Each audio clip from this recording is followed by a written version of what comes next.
Hello guys, અમે જઈ રહ્યા છીએ મારા મોટાપાની છોકરીને તેડવા આવે છે તે માટે. અમે નીકળી ગયા છીએ અમદાવાદથી. અમદાવાદથી મારા પપ્પાનું ઘર બહુ એટલે બહુ જ દૂર છે. જોઈ લ્યો આ સફર કેવો મસ્ત અને સુહાનો લાગે છે. થોડીક વાર સારું લાગશે, પછી સાવ એટલે સાવ થાકી જવાના છે. જો અમારી હાલત એટલી ખરાબ થઈ ગઈ છે ને કે વાત કરવામાં. તડકો એવો હતો અને લૂ એવી હતી, રાત પડી ગઈ પણ તો એવી લૂ આવતી હતી. સાવ એટલે સાવ થાકી ગયા હતા, પણ કાંઈ વાંધો નહીં, એક દિવસ છે. શંકરની તો સાવ હાલત બુરી થઈ ગઈ હતી, પ્રાંશુ તો સૂઈ ગયો હતો રમી રમીને. હવે અમે પહોંચી ગયા છીએ મારા પપ્પાના ઘરે. જમી લીધું, હવે અમે બધા ખાઈ બેસી ગયા છીએ રાવણા ખાવા. જો બધાય સૂઈ ગયા છીએ. હાલો ગેસ, આ હે ગામડાની મજા.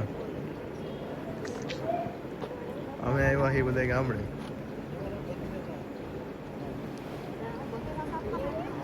આ હે અમારું ગામડું. ગામડું ભાઈ. હાલો ગાઈસ, તમારે કોઈ જાંબુડા ખાવા હોય તો આવી જજો. જાંબુડા તૈયાર આપણી પાસે. હવે અમે જઈ રહ્યા છીએ પરબડી મારા બેનના ઘરે.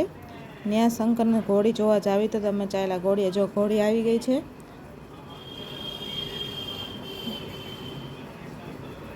આ છે મહેશના બધા ફ્રેન્ડ. મહેશ એ મારા જીજુ છે. જો અંદર તરફ જઈએ, અંદર બધા ઘોડીને નવરાવન તેવું બધું સાચવે છે. જો આ ભાઈ કેવા ઘોડીને સાચવી રહ્યા છે, વાલ કરી રહ્યા છે. બધાને ઘોડીનો લગભગ બધા લોકોને પ્રેમ હોય જ છે, આપણને છે. તેને રેડી કરી રહ્યા છે, તેને સવારે ફુલેકા માટે લઈ જવાના છે. જોઈ લો આ ટેણીયા ભાઈ કેવા જોઈએ છે. જો તમને આ વિડીયો ગમે તો લાઈક કરજો, શેર કરજો, સબસ્ક્રાઈબ કરજો.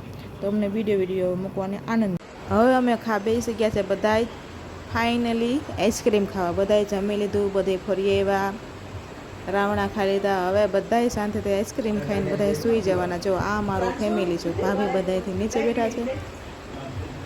આમાં પ્રાંશુભાઈને બધાય ખાય છે. જય માતાજી, આવજો.